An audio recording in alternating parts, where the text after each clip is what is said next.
Namaste, World Racer. Sabina and Roger here. Let's watch Advaita Vedanta, the greatest philosophy on earth, by Vishuddha Das. It is the first time we cover him on this very channel. Yeah, he's got a pretty big channel covering spirituality, philosophy, culture, and self-help. So we just checked out. Looks like he's got a lot of wonderful videos, and looks like he dived right into the Eastern teachings, and we absolutely love that. Yes. So let's find out what he's got to say about Advaita Vedanta. You and me right now watching this video and acting out this video are currently living in duality. Or I should say the illusion of duality. And what this means is that we view ourselves as separate from anything else in some fashion. You're looking through what you consider to be a laptop, its own individual thing, or a smartphone, its own individual separate thing, and you see me as a human being talking as my own individual self, and you as your own individual self, separate from the couch or the bed or the street you are walking down. But what if the separateness is merely an illusion and there is no separateness whatsoever? That you and me, and all of reality, are oneness at its core. This philosophy is what's known as Advaita Vedanta, and it is arguably the greatest philosophy on earth because of what it entails once we understand it. Now, at its most basic form, oneness is also known as monism. Therefore, Advaita Vedanta itself is seen as a religion in some senses, but it's really just a philosophy based on very sacred and ancient texts in Hinduism known as the Vedas, essentially the end portion of the Vedas. The etymology of Advaita being non-dual, and Vedanta essentially meaning the ending of the Vedas. And if you look into the Vedas, you will see that the ending of the Vedas are actually what we consider to be the Upanishads, another bundle of texts in their own right that are absolutely brilliant in their explanation of empirically seeing and understanding this reality as we experience it through the human vantage. And that's what makes Advaita so powerful, is that it doesn't just claim that reality is one,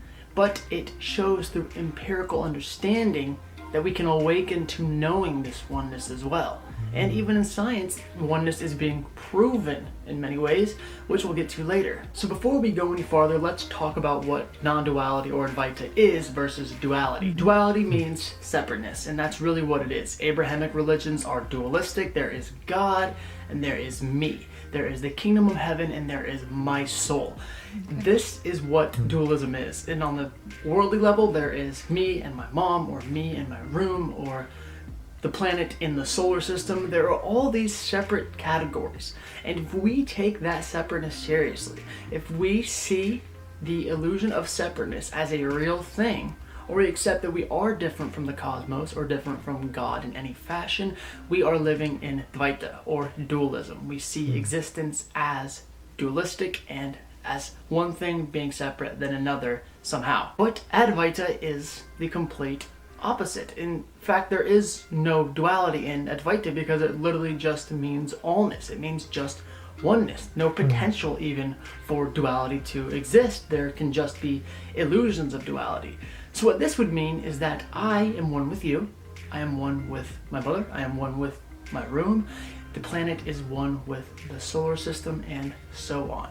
All of reality encapsulated into oneness, or allness, or just thisness, is what we consider Advaita. And the wisdom behind it is the Vedanta. So Advaita Vedanta, which, as I talked about in a previous video, is the path in which I have evolved into through Buddhism. So to understand how Advaita works and why non-duality is so powerful and making such an impact on the spiritual world these days, and a little less in and even in the scientific community at large, we have to understand a few basic terms that can help us wrap our head around the philosophy. Now, in the spiritual world, especially in Hinduism, we are known as jivas. Jivas means souls. All living things can be considered jivas. So if anything lives, if anything exists, if anything grows into a form and then passes into another, in any living way, in any moving way, then all is jiva. We are jivas, bugs are jivas, animals are jivas, the water and the microbes in it are jivas too. This is on the small scale of how we perceive things to be, ourselves as jivas, and then the rest of reality, the whole of reality, of all encapsulation, of allness and even nothingness, beyond comprehension, beyond fathomability, is what is considered Brahman. And that's really what Brahman means, is just allness. That's what it is. So even the universe being confined and being labeled as a universe, as a thing, does not fully encapsulate what Brahman actually is, because it is beyond even the universe, beyond space, beyond time, and beyond the laws of this reality. That's why our understanding and terminology for Brahman has to be theoretical in its own right. Since we don't know what allness is, we can only give allness a sort of name to allow us to just accept that it is everythingness, and that's where the word Brahman comes in. So if you can think of something or conceptualize something, it is not fully Brahman, because Brahman is beyond all possible conception. Now these are two basic terms, but in dualistic living, in Abrahamic religions and dualistic philosophies, you and the universe, you and all of reality are separate. You are an individual separate organism existing within totality, but not that you are this totality. They might inhabit the same domain, but they are not seen as oneness. Now on a human level, this creates massive problems and is why we can see so much suffering around the world, especially in dualistic religions and people who live dualistically at all. This identity of being separate from our neighbor, from other people, is what creates racial tension, is what creates cultural abnormalities and normalities that go against what we consider to be other cultural advantages and ways of life. Think about Israel and Palestine, to name a very simple example, which causes war, suffering, devastation, and so much more damage to the world, is this dualistic mode of living. This idea of isolation and separateness as what we are. Because when I am just me, anything that goes against my me-ness, my separateness, my individuality, will cause me to become stubborn, upset, to fight back against it. And this is a volatile mentality to have. And quite frankly, it's why many non-dualistic philosophers and scientists view and agree that any dualistic way of living or religion is not healthy and not going to take us anywhere in the long run on a human communal basis. But Advaita Vedanta teaches the opposite, using the wisdom discovered in the Upanishads, this non-dual philosophy. The reason why it's considered often the greatest philosophy on earth says no, you and your neighbor are not two different organisms. You are one. You are the same even. You in reality is just the same. It's all one. Well, how can I know that? How can that even make sense, we might ask? And this is where Advaita goes against duality and says the jiva, or the soul, is actually jivatman, which means the universe incarnate in a seemingly separate form, or the unlimited self appearing temporarily as limited. The same way that the sun might appear limited if we are viewing it through the cracks deep in a cave. But when we can see the truth of what it is, we know its unlimitedness. That is what Hinduism, that is what Advaita Vedanta teaches. It is why this philosophy is so powerful, because it says, look, we might think of ourselves as just jivas, as just individuals, as just souls that are individualized and therefore limited, but you are actually jivatman. The Ātman within, or the eternal self within, is the exact same as Brahman. The eternal you is the unending existence of reality. We are just kind of living in a way that makes it so that we see separation somewhere in our vantage. But when that separation disappears, you recognize and you can know through experience that you, as anything, are synonymous with everything, and always have been and always will be, whether or not you are taking part in a human conscious experience. Jivatman that you are, or the experience that you are having, is living in a way that has decided it is a mind and a body and a personality, and therefore separate. But once these illusions are washed away, once we can learn and show ourselves how to see through this, essentially, we awaken to the unlimited self, and that illusion disappears forever. Ātman is Brahman is a very famous saying. Ātman is Brahman. You, the eternal self, is the whole self. We just have to see through the idea of separateness.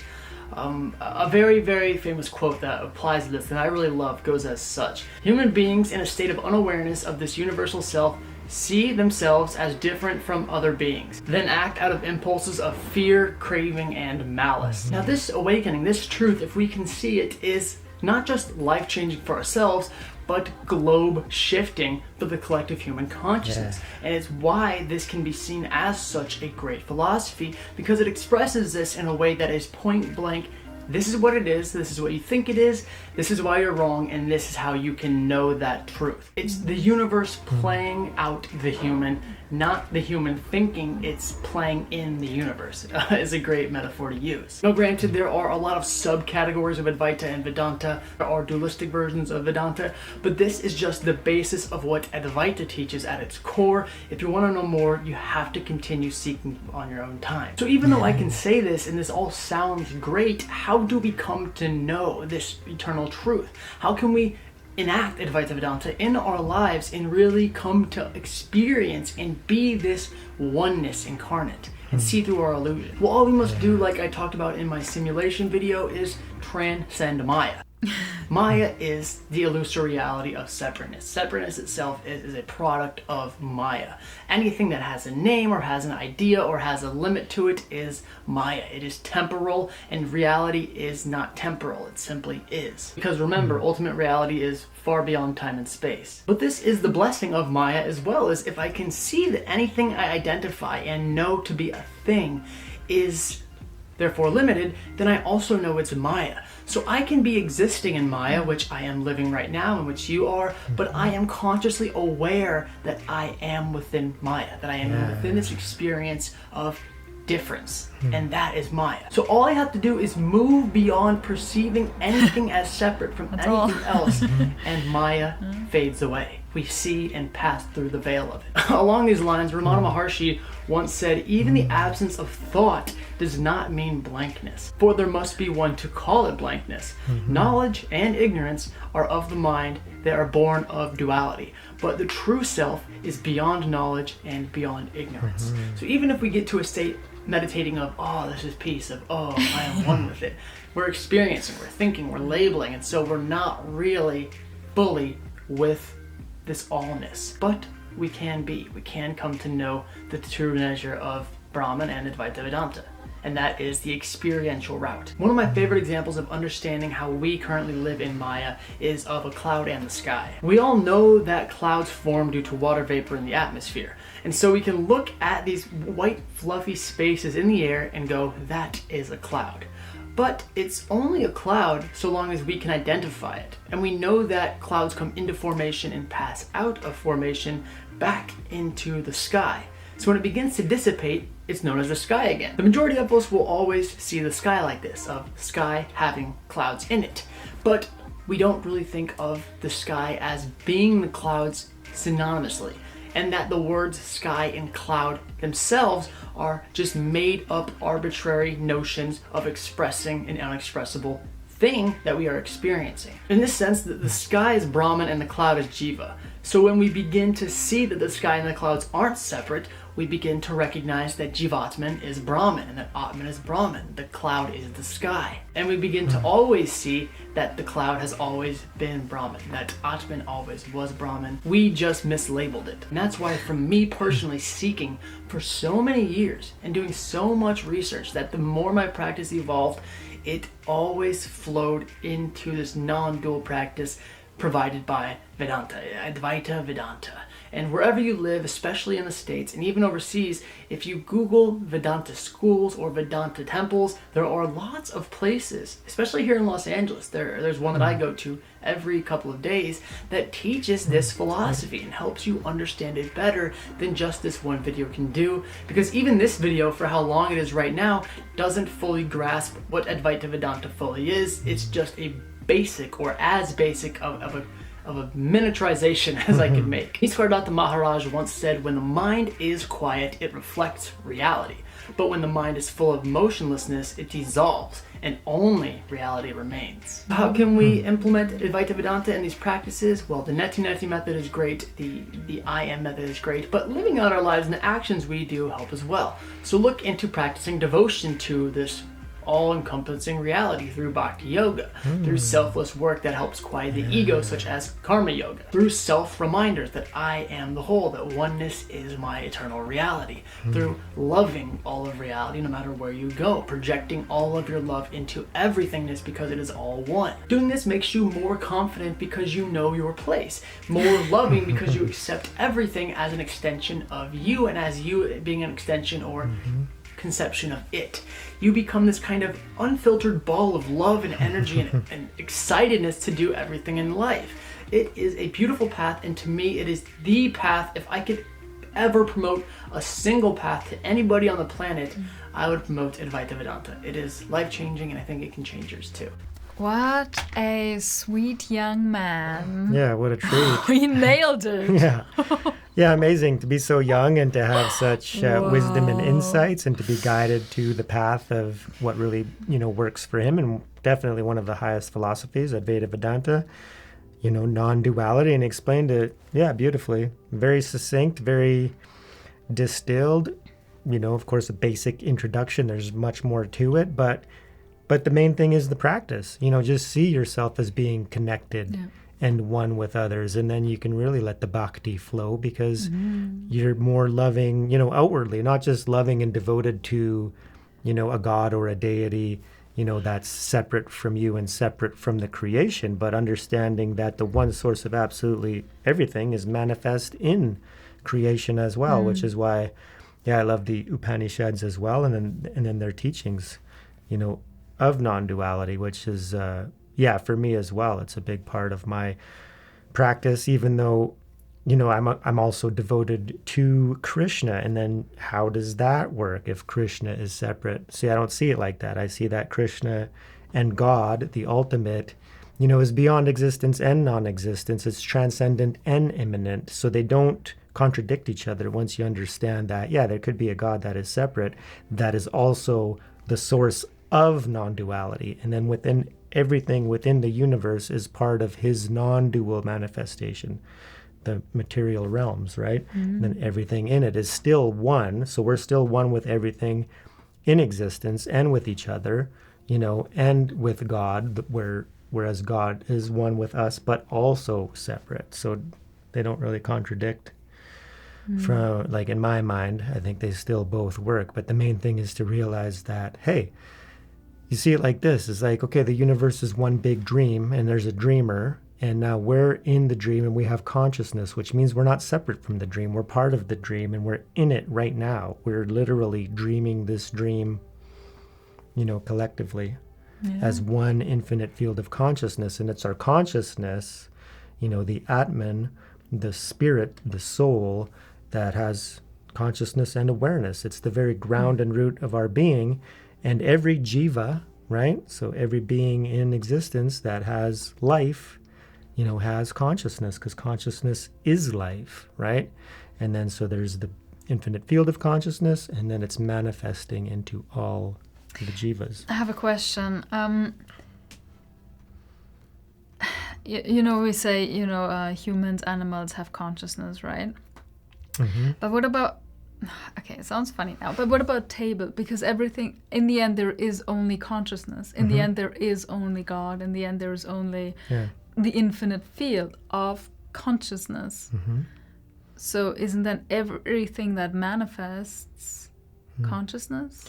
Yeah, everything is consciousness, but that doesn't mean it's conscious, right? Oh, okay. So the tree that made the table was conscious when it was still alive and growing and living as a tree. But then once it died and became wood and then turned into a table, it's still the manifestation of consciousness, because consciousness is energy. So it still retains all the particles and atoms and quarks and neutrons and electrons and all the particles of energy that make up, molecules and cells.